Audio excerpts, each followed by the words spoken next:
All right, it's time for another 2023 college football team preview and prediction video. And what a shame. It's Notre Dame.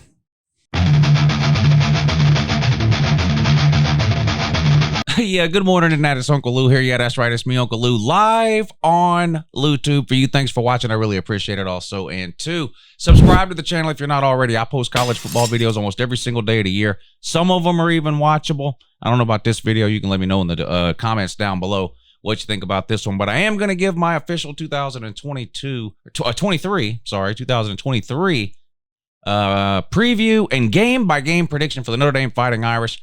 First half of the video, I'll kind of talk about the coaching staff, the roster, how they finished up last year, what they lost from last year, what's coming back, what they added to the team this year. Then we will talk about offense and defense. At the end, I'll put the schedule up on the screen, and I'll go through it game by game, and I'll give you a winner and a loser for every single game on Notre Dame's 2023 schedule.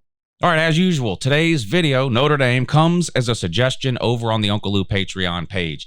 Now, listen, if you're a member over on the Uncle Lou Patreon page, I really need you to head over there and leave a comment and let me know what team it is you want me to do a preview and prediction for. The list is getting really, really long, and I'm going to do as many of these as I can between now and the start of the season. I've done a few already. There's a playlist on the channel. You can go back and find the teams that you're interested in. I'm going to continue to do these videos up until a week or two before the season starts, but the list is getting long. Head on over there. You'll see the post at the top of the page, just a most recent post. Leave a comment under that post and let me know what team it is you want me to do, because that's where I get these teams from. Every day when I sit down to do one of these preview and prediction videos, first thing I do, I head over to the Patreon page, I pull that post up, I scroll through the list of teams, and I just pick one out. If you're not on the Uncle Lou Patreon page, first of all, what are you doing? You should have did that. The link is in the description of this video. It'll take you over there. You can have yourself a look around, and if you decide you want to get signed up, you'll see that post at the top of the page. You too can leave a comment. Let me know what team you'd like to see me do a preview and prediction for. We'll make sure we get it done. All right, here we go. It's time to do the Notre Dame Fighting Irish. Now, what I'm going to do, same way I've done the other ones, we're going to start off with some general information about the team, recap last season, look at this year's team. What does it look like? Then I'll put the schedule up on the screen. We'll go through it game by game. I'll give you a winner and a loser for every game on Notre Dame's schedule. Now, where do I have Notre Dame ranked right now in my preseason rankings? Now, keep in mind, I do 3 different preseason rankings over the course of the offseason. I do one after the signing day in February. I do one after all the spring practices and spring games have concluded.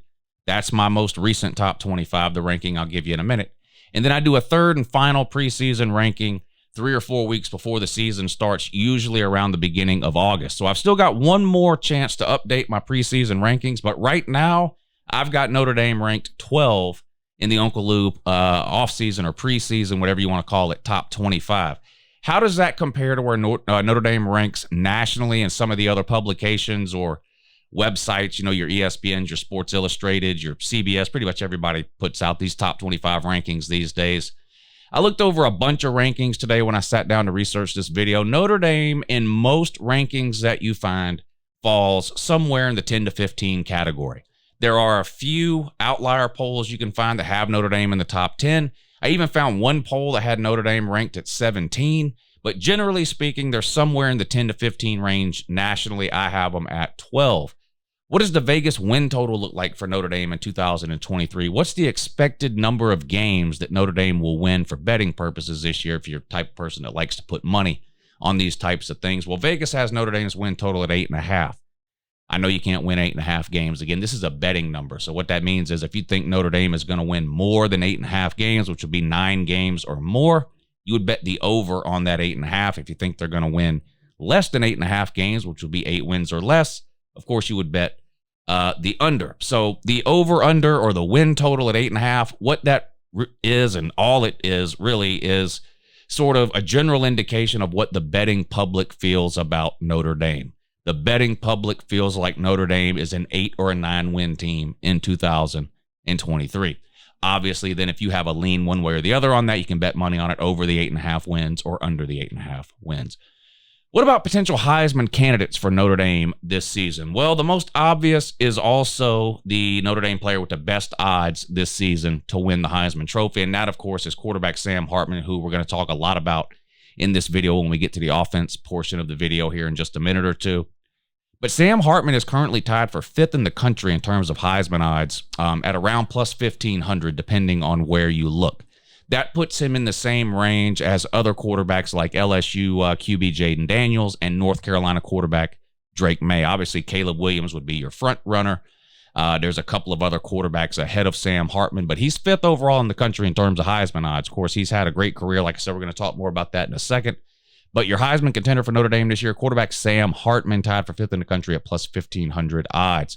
What about a national championship for Notre Dame? Haven't won a national title since 1988. Was it 88 or 89? Something like that. What are the chances they can do it in 2023? Well, again, according to Vegas, their odds are plus 3,000. That puts them in the same range as teams like Tennessee and Oregon, who also have odds of plus 3,000 currently. So not considered a favorite by any means to win the national title, but definitely in the top 10, 15 teams in the country in terms of odds to win a national title. How'd they do last year? Not great. It was really a tale of two different seasons, though, for Notre Dame. If you remember, they lost to Ohio State early in the season. In the following week, they lost to Marshall. The people were ready to, the building was on fire there. It was really, really bad. They then lost to Stanford, but they sort of turned it around after that, won a few games. They did lose to Southern Cal, ended up beating a red-hot South Carolina team, though, in the Gator Bowl. 8-4 in the regular season for Notre Dame, 9-4 after that bowl win. Losses to Ohio State, Marshall, Stanford, and Southern Cal. The Ohio State and Southern Cal losses in particular are understandable, right? Those were two really good teams. The Marshall and the Stanford loss. There's never a year at Notre Dame where it's acceptable to lose to Marshall and Stanford.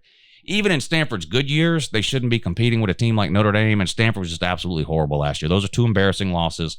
No question about it. 8-4, 9-4 after the bowl win. That, of course, was Marcus Freeman's first year as a head coach, not only at Notre Dame, but his first year anywhere as a head coach. Longtime staff member there at Notre Dame under Brian Kelly. Brian Kelly departed a couple of seasons ago for LSU. Notre Dame opts to hire from within, promote from within. They give Marcus Freeman the job. And like I said, Notre Dame did get better as the season went along. Is that because of coaching? Is that because of player development? Doesn't really matter. The point is Marcus Freeman sort of found his way a little bit, I think, as the season went along. And look, Marcus Freeman's not the first head coach to struggle or have some bad losses or make some questionable decisions or whatever you want to say during his first year as a head coach. It's definitely not an indication that he's going to fail as a head coach. In fact, you could say the opposite. He definitely improved from the beginning of the year to the end of the year in recruiting, which is sort of the baseline, at least in my opinion, of any head coach. The recruiting has been pretty good since Marcus Freeman took over there at Notre Dame. Let's talk about Notre Dame's offense. New quarterback, new offensive coordinator as well. Tommy Rees gone. He's now the offensive coordinator at Alabama. Took Tyler Buchner with him, which is why Sam Hartman is there. Well, Tyler Buchner's at Alabama because Sam Hartman is there, I guess is a better way to put it. They brought Sam Hartman in, then Tyler Buchner transferred out. We'll talk more about him in a second. But second-year head coach Marcus Freeman, brand new quarterback in Sam Hartman, brand new offensive coordinator. The first-year offensive coordinator, did I write his name down? Gerard Parker, I believe is his name. So first-year offensive coordinator at Notre Dame. Michael Mayer, the all-everything tight end at Notre Dame for the last couple of years, probably Notre Dame's best player, definitely Notre Dame's best offensive player over the last couple of seasons. He's gone off to the NFL. They're going to have to find a way to replace him, and it seems like Notre Dame's been looking for playmakers at the wide receiver position forever. We're going to talk some about that in a little bit, but we're going to have to find some people to step up at the wide receiver position. Quickly over to the defensive side of the ball. They lose some defensive ends. They lose some safeties to the NFL. They're a little bit inexperienced up front. We'll talk more about that in detail when we get to the defense, but that's just sort of an overview of Notre Dame offensive and defensively and coaching-wise there. All right, start with the offense. Quarterback Sam Hartman. Look, I know he played for Wake Forest, and maybe a lot of people don't watch a lot of Wake Forest games. I'll be the first to admit I don't watch every single Wake Forest game either, but Wake Forest has had not only one of the best offenses, but one of the best quarterbacks in the country for the last 2 years, and that, of course, being Sam Hartman. Set all kinds of records down there.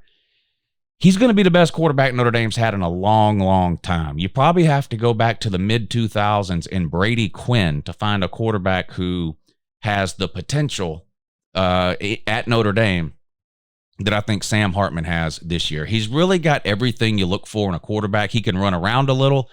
We'll talk some about his running ability in a minute, but he can run around a little, and obviously he can throw the ball. 6 touchdown passes last year against Clemson. You can say, well, Clemson had a down year. Maybe. You win 10 or 11 games. I guess that's considered a down year. I don't know. But their defense was one of the best in the country, and Sam Hartman absolutely lit them up. He's got tons of experience. This is going to be his 6th year in college, and he has started games all 5 years he's been in college. He started as a true freshman. He started as a sophomore. He only started 4 games, though. And then he started as the next 3 years. So he has started for portions of 5 years, all of the last 2 years, put up just absolutely ridiculous numbers at Wake Forest, 110 touchdowns, but 41 interceptions. And if there's a concern about Sam Hartman, to me, it's the turnovers. 41 interceptions is a lot, even though that's over a 4 or 5 year period. That's a lot of interceptions.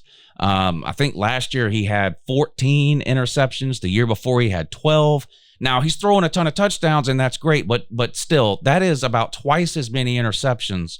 When you look at the elite quarterbacks year over year, your Heisman winners, if you want to even go back and look at last year with Caleb Williams and Stetson Bennett and Max Duggan and C.J. Stroud, sort of, your elite QBs who found themselves in New York for the Heisman Trophy ceremony, none of those people approached double-digit interceptions. So if not to say that means Sam Hartman's a bad QB or that he's not going to be successful at Notre Dame, but everybody can always get better, right? Well, when you look at Sam Hartman, if there's one area you would like to see him improve in, it would be to turn down or to turn around some of those interception numbers, right? Those things can cost you, particularly in close games. And when we get ready to look at the schedule here in a little bit, I think you're going to agree. Even if you're very high on Notre Dame this year, they're in store for several really close games with some pretty good teams. And a turnover, or multiple turnovers especially, in games like that could definitely be the difference between wins and losses for Notre Dame in 2023. Running back room, deep at Notre Dame. Now, they did lose one, which is a little disappointing. He transferred out after the spring. But they get, is it Estime? I think it's Estime. It's spelled E-S-T-I-M-E, and I should know how to pronounce it, but I don't. Then again, I didn't name the kid, so it's not my fault if I pronounce it wrong. But he's got one of those ridiculous punctuation marks over the E in his name. I don't know if he's a French fry or what he is, but Estime or Esteem, whatever his name is, he's pretty good. Almost 1,000 yards, last year. But Logan Diggs transferred out. He had 822 yards. So that was one of the best 1-2 punches at the running back position in all of college football. I mean, people like to talk about Michigan and with Blake Corum and Donovan Edwards, and Ohio State's got a couple of good, really good running backs. Penn State's got a couple of really good running backs. Notre Dame, between those two running backs, they almost put up 2,000 yards. I mean, these are two really, really good running backs. You lose one of them in Logan Diggs, but the estimate, he does come back. Notre Dame's running back room will be fine. You combine that with the fact that they've got one of the best offensive lines in college football. They've got a left tackle who's pretty much a lock to be a first-round draft pick in the NFL draft, and a right tackle who could end up being a first-round draft pick in the NFL at some point. Notre Dame's offensive line, no issues or worries there. Quarterback, we already talked about Sam Hartman. It's going to be the best QB Notre Dame's had in 15 years without question. If you're looking for problems or potential problems or areas that you need to see some improvement or whatever when it comes to Notre Dame's offense, it's losing Michael Mayer at tight end, who, other than the obvious, which is losing the production and a really talented player and now an NFL player, other than losing that, it's the security blanket of having that as a tight end, right? You hear it all the time, but a great tight end is a quarterback's best friend, that kind of thing. Now, Sam Hartman's got a ton of experience. He's not necessarily a quarterback I would classify as being somebody who, quote unquote, needs a security blanket, but nevertheless, it's not a positive that you lost Michael Mayer. That's not to say that you don't have a tight end that can come in and be successful and productive and put up good numbers. But it's not a good thing that you lost your best player. And you did. You lost Michael Mayer. And then when it comes to the wide receiver position, and this is something I've been getting pushed back on from Notre Dame fans for years, there's just no elite playmakers at the wide receiver position at Notre Dame. Now, every year they tell me the same thing. Well, we've got this guy, and this guy that's coming in, or this guy, and this guy that was a true freshman last year in third string, and this will be the year. And I'm hearing the same things this year about Notre Dame. And it may finally be the year that some of that is true, right? And having Sam Hartman at QB is obviously going to benefit those wide receivers. He can make all the throws. He's a tremendous quarterback. But I've never seen it, and neither has anyone else. This group of wide receivers that Notre Dame has, the best possible spin you can put on it is unproven potential. They could be really, really good, but they haven't done it yet, at least not at the college level. They got the Thomas, Colsey, and Merriweather, right? Highly recruited, great potential, speed, can jump, good route runners, good hands. But this is the same thing I've been hearing about Notre Dame wide receivers every offseason, like I said, since I started this channel. And at the end of the season, there's yet to be a Notre Dame wide receiver that anyone feared. Could this be the year that changes? Of course it could. It could be any year. It could be any year. I'm not saying these wide receivers aren't going to be any good or that none of these wide receivers are going to break out or become like the elite playmaker that Notre Dame's been searching for. Of course that can happen. But when you go back to Brian Kelly leaving and taking the LSU job, what'd you hear a lot of the Notre Dame fans say? Well, I'm glad he's gone. Why'd you say, why? He recruited pretty good, did he? I was recruiting in the top 10. Well, yeah, but he couldn't recruit the elite playmakers. That's what the Notre Dame fans would tell me. This was after they argued with me every offseason when I told them they didn't have any elite playmakers at the wide receiver position. Maybe 2023 will be the year it changes. We'll see. But of the group of wide receivers they're going to try it out there in 2023, at least in week one, none of them have proven anything to me. So I'm in kind of a wait-and-see mode when it comes to the Notre Dame wide receivers. But overall, I'm very high on the Notre Dame offense. Elite offensive line, top 5 in the country. Top 5 quarterback play in the country, combined with the fact that the guy's got 5 years starting experience. Now, I was told as a Georgia fan all last year that the reason Georgia won a national title is because they had a 6th-year quarterback. Okay, well then I guess Notre Dame's winning the national title this year. I could just shut the video down now because Notre Dame's got a 6-year guy. Last year with Stetson Bennett was a 6-year guy. Here's the problem. Tennessee's got a 6-year guy this year too named Joe Milton. I guess Notre Dame and Tennessee are splitting the national title. I don't know. Or maybe Georgia's just absolutely loaded last year and happened to have a 6-year quarterback. And that's one of the I don't know. I'm just an idiot with a camera and a YouTube account. I don't know anything. I've never even seen a game. I probably never even watched a Notre Dame game. So y'all done got me all riled up here for no reason. Let's just continue on. Notre Dame's going to have a great offense. NFL offensive line, best quarterback they've had in 15 years. I really like their running backs. Wide receivers, question mark. Sorry, that's just how I feel. Type about it down below like you do every offseason. I guess. I don't know. On to the defensive side of the ball. Very, very young and inexperienced along the front. They lost a ton of talent from their defensive front from a year ago. They lose 3 veterans along the defensive line, including Isaiah Foskey, who was the all-time leader at Notre Dame in sacks, which was surprising to me because I thought it was Rudy. But no, turns out it's Isaiah Foskey, so shout out to him. The area you need to improve on from last year when it comes to defense, and I don't know, you were 130th in red zone defense last year. 34 possessions inside the red zone against Notre Dame's defense. 32 of those 34 times the opposing team scored either a touchdown or a field goal. 130th out of 133. Now, Notre Dame all around didn't have a terrible defense, but this one stat in particular is horrendous. You're 130th in anything in college football. That's terrible. Losing the majority of your defensive line, I don't know how much that's going to help this 130th against the red zone deal. We'll see, but that's an area where Notre Dame's going to have to get better defensively. Defensive line. All right, you've got a promising group. The defensive line at Notre Dame this year, to me, is a lot like the wide receivers. They've got some talent. They've got some kids that were very highly rated, that were heavily recruited by everybody out of high school, but we haven't seen them do a whole lot yet at the college level. Again, they lost a lot up front from last year's team to the NFL, but they do have some promising young talent along that line of scrimmage. Bothello, is that his name? You bring in a guy, the Ohio State transfer too. What's his name? Jean Baptiste. He's another one with these names with the weird. Y'all got a lot of French people on this team. I don't know. I don't understand. Is it because I don't know if it's the Catholic thing or I got to get a sip of this Coke? Every time I get to talking something about Notre Dame, I just get, so riled up.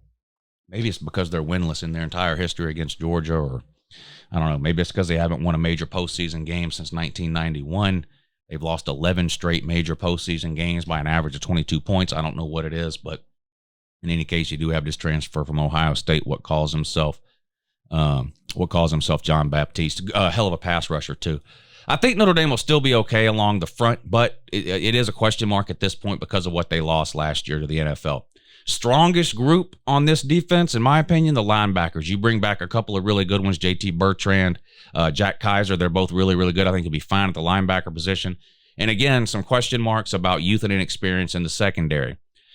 Xavier Watts is probably, well, I think Xavier Watts could potentially be Notre Dame's best secondary player. He's a safety. Cam Hart plays the one corner position. Benjamin, what's his name? He was a true freshman last year, and I apologize. I'm drawing a blank on his last name. It's Benjamin, it starts with an M. The Notre Dame fans will know who I'm talking about. I'm a real professional. Don't try this. What I'm doing right here, don't try it at home. Believe it or not, I do take notes. I'm not making this shit up off the top of my head. Believe it or not, I did take notes. It's just for whatever reason, I forgot to write down this guy's last name. I take the blame for that. That one's on me. But anyway, he was great last year as a true freshman. He had, I think, 6 interceptions. So he'll be really, really good. But I like Xavier Watts. I think he could potentially be a future first-round pick at safety. So I guess to make a long story even longer, I think Notre Dame's got a lot of talent. I think they're probably one of the 10 most talented teams in the country. I think they've got an amazing quarterback, the best they've had in 15 years. I love their running game and their line of scrimmage. I think their linebackers stack up comparatively to almost anybody's in the country. And I've got some questions about the youth and inexperience along the defensive front and at a couple of spots in the secondary. That's kind of the best way I could sum up my thoughts on Notre Dame's roster. My thoughts on the coaching staff: Marcus Freeman, year 2, already on to his second offensive coordinator. We'll see how that works out. Bringing a new quarterback to work with him, Sam Hartman. So, a veteran guy there. Most head coaches improve in year 1 to year 2, whether it's in terms of their team's record or just their ability to be a head coach. Being a head coach requires a skill set all its own. Being a great offensive coordinator or defensive coordinator or tight ends coach or linebackers coach, none of that necessarily qualifies you or means that you'll be a great head coach. It's its own sort of unique set of skills, and those skills are sometimes developed on the job, right? In the case of Marcus Freeman, whether it's in-game decisions, when to call timeouts, different things like that. So generally speaking, you'll see a coach improve in those areas from year 1 to year 2. I don't see any reason why Marcus Freeman won't. All right, let's put Notre Dame's schedule up on the screen, go through it game by game, and I'll give you a winner and a loser for every single week. All right, here it is, Notre Dame's schedule for 2023. And before I start to go through it game by game, let me just give you my brief thoughts and overview on this schedule. Now, we all know, of course, Notre Dame's not in a conference. It's a whole separate issue. My opinion still is that they have to go 12-0 to make the playoffs. They choose not to be in a conference. They therefore choose to avoid a 13th game, which could potentially knock other teams out of a playoff, whereas Notre Dame's just sitting home and watching. So I'm of the opinion that an 11-1 Notre Dame team should not make a 4-team playoff.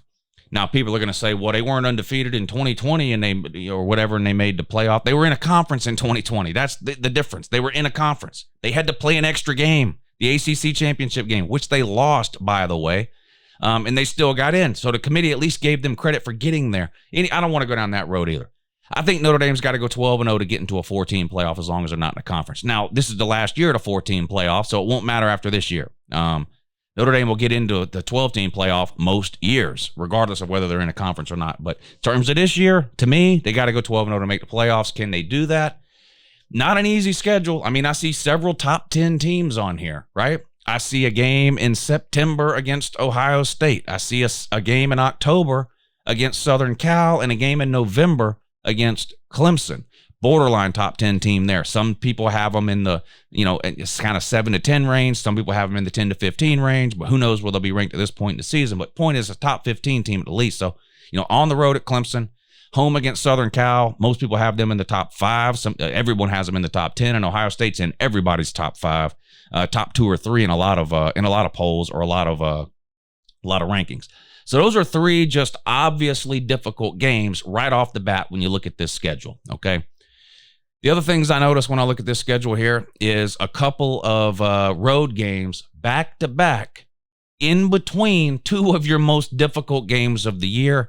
I'm talking, of course, about at Duke and at Louisville, sandwiched between home games against Ohio State and Southern Cal. I think this is the most important 4-week stretch of the year for Notre Dame. And some of the reasons are obvious. Ohio State and Southern Cal are going to be 2 of the biggest games of the year for Notre Dame, period, bar none. Great that you get them at home. That's obviously a big advantage. It's much easier, much better, and preferred to play at home than it is on the road for obvious reasons that I don't think I need to explain in a video. You look at just these two teams, Duke and Louisville. Do I think Notre Dame's better than Duke? Yes. Do I think they're better than Louisville? Yes. Is it dangerous to have to play both of them in back-to-back weeks on the road in between that Ohio State and Southern Cal game? Yes, it is dangerous. Duke was a surprisingly good team last year. I think they won 8 games. Louisville was not great, but they bring in a new coaching staff with Braum from Purdue.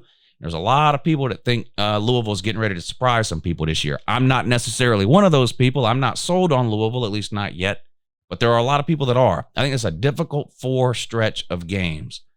You get your off week right after that 4-game stretch, which I think is a good time to have it. You actually get 2 off weeks since you play a week 0 game. That's your first off week. You then play Pitt and then on the road at Clemson. Then a bye week before you close things out with Wake Forest. And then on the road at Stanford in what, for no reason at all, is a revenge game from last year. So let's go through the schedule. I'm going to give you a winner and a loser for every single week, let you know what I think Notre Dame's record is going to be at the end of the year. All right, starting out in Ireland, here we go. And I actually don't mind Notre Dame playing a game in Ireland. Typically, I am very against neutral site games in college football. Last year, Nebraska and Northwestern? Boy, imagine you live in Ireland and you're trying to become a college football fan, and college football sends over to you Nebraska and Northwestern. I think combined they had 6 wins last year between the two of them. Pitiful. Is that the game? Am I even thinking of the right game? Doesn't matter. The point is, it was a ridiculous game. At least they're sending Notre Dame over there this year. It makes a little bit of sense. You're taking on Navy, which, of course, is Notre Dame's favorite thing to do. I know Notre Dame's working on a new apparel deal, thinking about changing up their apparel company or getting a new apparel contract for the sports teams, for the football team. They better hope that new apparel deal includes leather helmets and 4 games a year against the service academy so Notre Dame can get back to winning national titles like they used to. Short of that, though, I do think you'll beat Navy in the opener in Ireland. Shouldn't be much of a matchup there. Then you come back home, Tennessee State, which is an FCS team. Man, remember when Notre Dame fans used to sit around laughing at people for playing FCS games? We ain't never played no FCS team. Google Tennessee State, Rudy. Let me know what you find out. I think you'll beat Tennessee State at home. You're 2-0. On the road at NC State, I think they missed their opportunity last year. I do. They're not a terrible team. They're above average in the ACC, but the ACC as a whole is not very good, which makes slightly above average also not very good. They lose their quarterback, Devin Leary, not to the NFL, but to the transfer portal. He left and went to Kentucky. And they were disappointing last year, even with Devin Leary. I think Notre Dame wins on the road at NC State. You're 3-0. Although that is, I don't know if I would call that a test early in the year, but it's definitely your toughest game out of the first 4, right? But I think you win. You're 3-0 after a win at NC State. Come back home, take on Central Michigan. Again, a game I think Notre Dame should win and will win. You got to avoid the Marshall scenario from last year. Marshall's not a terrible team, right? NC State's not a terrible team. Navy may or may not be terrible. Central Michigan. But you're Notre Dame. You can't lose to these teams. And I don't think Notre Dame will. I think they start 4-0 with a pretty impressive win on the road at NC State. And then life comes at you fast here in these next 4 games. The first one is at home against Ohio State. Look, I get it. Ohio State's replacing C.J. Stroud, an all-everything quarterback. I understand that. And I've got just as many questions about Ohio State's quarterback situation as I'm sure you do. Is it going to be Brown or McCord? When was the last time Ohio State had a quarterback that didn't play at an elite level? I would literally have to spend 5 or 10 minutes looking it up on the internet. They've got a Heisman caliber quarterback or a Heisman candidate type quarterback every single year going back to the start of the Urban Meyer years. And it doesn't matter. They lose one, another one comes in. Hell, they won a national title with a 4th-string quarterback, Cardell Jones. They won a national title with a tight end playing quarterback in Cardell Jones. So am I convinced that whoever Ohio State's quarterback is going to be a Heisman candidate or that Ohio State's winning a national title or anything like that in 2023? I'm not convinced of that. But the odds favor the fact that Ohio State's going to be just fine at quarterback. And whatever you think about the quarterback situation, their wide receivers are absolutely unbelievable. The best wide receiver room in all of college football. Earlier in the video, I talked about Notre Dame's defense in the 2 areas that concern me the most, being the front, defensive front, and the defensive secondary. It's a combination of youth and inexperience at those 2 position groups that worry me if I'm a Notre Dame fan. How are you going to get pressure on whoever the quarterback is for Ohio State with that young defensive front? And how are you going to cover all those NFL wide receivers with that young secondary? I like that one cornerback. 6 interceptions last year. Xavier Watts might be one of the best safeties in the country. You basically need an NFL secondary to contain this Ohio State passing attack. I'm not convinced Notre Dame is ready to do that. I think you drop this game at home to Ohio State, although I think this will be a great game and a close game. This was a close game last year, a lot closer than anybody thought it would be. 21-10, kind of an ugly game on both sides offensively. Ohio State found a way to win that one at home, 21-10. I think they eke out another win on the road this time and beat Notre Dame. The Fighting Irish take their first loss of the season at home to a really good Ohio State team. You then go on the road to Duke. This is going to be now the most important game of the season for Notre Dame. You have got to win this game. You absolutely have to win this game. I already told you you're better than Duke. Go back to last year, what happened when you lost to Ohio State. You turned around the following week and you lost to Marshall. Do not let Ohio State beat you twice like you did last year. That cannot happen. I don't think it will for 2 reasons. Sam Hartman and Marcus Freeman year 2. If this was last year's quarterback situation for Notre Dame and a first-year Marcus Freeman, I'd be a lot less confident. But Sam Hartman has played a ton of football, like I mentioned, a 6-year starter. I don't think he'll be fazed by a loss. And Marcus Freeman, I think, has learned some lessons from year 1. I think you rebound and get a win on the road at Duke. I also think you beat Louisville. But I'm telling you, these are 2 trap games right here. Duke was better than people thought they would be last year. They beat some teams people didn't expect them to beat. People are high on Louisville this year, although I'm not one of them. Some other people are. These are 2 dangerous games considering where they fall on the schedule between your toughest 2 games. But I think you win them both. You're sitting with just the 1 loss when you host Southern Cal. That's the good news. Bad news is I think Southern Cal beats you. This was tough for me to come to these conclusions, and I'm going to give you some other what-if scenarios when I get to the end of this schedule here. Notre Dame losing both these games at home is probably not likely. I get that. In fact, it may be more likely that Notre Dame wins one of these 2 out of Ohio State and Southern Cal. I just can't come to any logical explanation of how that would happen. I think, Caleb Williams at Southern Cal, you say what you want about their defense. Lincoln Riley's always got one of the best offenses in the country. Caleb Williams won the Heisman last year. He's back. Like Ohio State, they've got a stable of NFL wide receivers, and they got some really good running backs too. And they brought one in from the SEC and Marshawn Lloyd, a bruiser.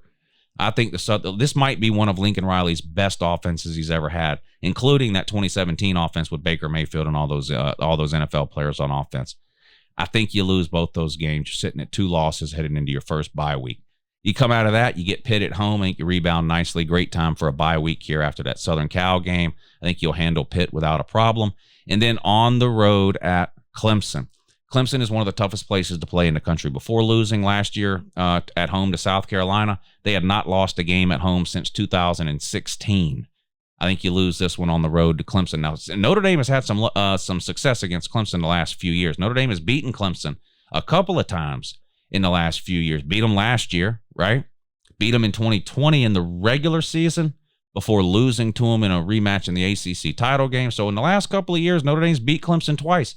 And again, I feel about the Clemson game about like I feel about the Southern Cal and Ohio State game. Would I be shocked if Notre Dame beat Clemson? No, not at all. Clemson, unlike Southern Cal and Ohio State, Clemson's got legitimate question marks. Another offensive coordinator. This is going to be their 3rd offensive coordinator in the last 3 years. DJ Ukulele has transferred out to the West Coast, so Cade Klubnik is going to be the permanent starter there. He hasn't really shown me anything.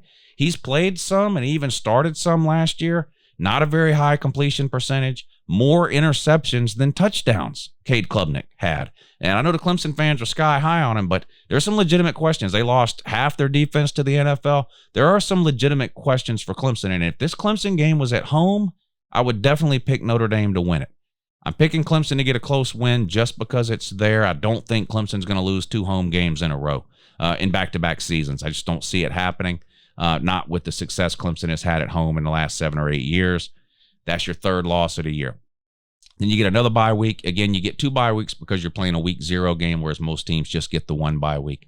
You finish up the season at home against Wake Forest and on the road at Stanford. The Wake Forest game is interesting, right? Not because Notre Dame versus Wake Forest is some huge rivalry, but the Sam Hartman factor. Sam Hartman's at Wake Forest for 5 years, sets all kinds of records, has Wake Forest ranked higher than they've been ranked in a long time. He then decides to transfer for his 6th and final season, winds up at Notre Dame, who just happens to be playing Wake Forest this season, November 18th. I think you'll beat Wake Forest without a problem. They were, different story with Sam Hartman versus without him. Wake Forest is still going to be dangerous offensively. It's not just Sam Hartman that Wake Forest had. It's an entire offensive philosophy. They run a very unique offense. It's hard to even explain or describe the type of offense Wake Forest runs. You kind of have to just watch it. It's almost like a combination of the zone read, the spread, and the triple option. It's very strange, very weird. It's unorthodox, to say the least. And I think their offense will be good even without Sam Hartman. Not good enough to beat Notre Dame. And Stanford is starting over after a couple of really bad years to finish up the David Shaw era out there. I don't expect much from them this year. I think they're going to be one of the worst teams in the Pac-12. And even though you got to play them there, I think you rebound from last year's loss you took to the tree. I think you get a win on the road against Stanford to close out the regular season. I've got you finishing 9-3. Now, I'm going to be completely honest with you here. I think Notre Dame probably goes 10-2. And you're saying, well, why are you predicting them to go 9-3? Because look, it's a lot when you do these prediction videos, when you just look at a schedule and you go, they're probably 10-2. Okay. Now tell me which 2 games they're going to lose. Because if you think they're only going to lose 2, that's fine. But that means they're winning against either Clemson, Southern Cal, or Ohio State. So which one of those 3 do you think they're winning against? And then give me a logical explanation of why you think they're beating that team, but not the other 2, right? I can't come up with any logical reasons or explanations to pick Notre Dame over Ohio State, Southern Cal, or Clemson. That doesn't mean that Notre Dame can't beat one of those teams. That doesn't mean that Notre Dame can't beat all 3 of those teams. But this is a prediction video where I try to predict the most likely thing to happen. Notre Dame will be an underdog to Ohio State. Notre Dame will be an underdog to Southern Cal, and they will be an underdog to Clemson. So it's not out of the realm of possibility that they lose all 3. With that being said, this seems to me like a schedule that has 10-2 written all over it. I think with Sam Hartman, Marcus Freeman can get this team ready in year 2 to win one of these big 3 games. I just can't come up with the right reasons to narrow it down to which one it might be. So I'm going to go with 9-3, and I'm going to take the obvious route, which I don't like to do in these prediction videos. I'm going to pick Notre Dame to win the 9 games they're supposed to win and lose the 3 games they're supposed to lose. That never happens in college football. Every single team in the country, almost every single year, either wins one game they weren't supposed to win or loses one game they weren't supposed to lose. And I think that's likely with Notre Dame as well. There's also another possibility, which is Notre Dame beats one of these big 3 teams, whether it's Ohio State, Southern Cal, or Clemson. Pick whichever one you think. But instead of being 10-2, they still end up 9-3 because they slip up somewhere else. At NC State, at Duke, at Louisville, something like that. Pitt. Notre Dame's better than all those teams and should win all those games. But again, should have beat Marshall too. Stanford. So I don't know. I'm going to go with 9-3 losses to Ohio State, Southern Cal, and Clemson. I think that's a pretty good season for Marcus Freeman. Year 2 with a bowl win, they can get to 10 wins in his second year. Next year we go to a 12-team playoff. The Notre Dame we've seen over the last 10 to 12 years is going to make a 12-team playoff more times than they don't. Now, that doesn't make it any easier for this year for the Notre Dame fans that want to get into the playoffs this year. I get it, and I think Notre Dame is a legitimate playoff contender. Now, they're going to have to win some tough games to get there, but I don't think they're a terrible team. But I've got them at 9-3. Let me know down below where you think I'm wrong. Have a good morning.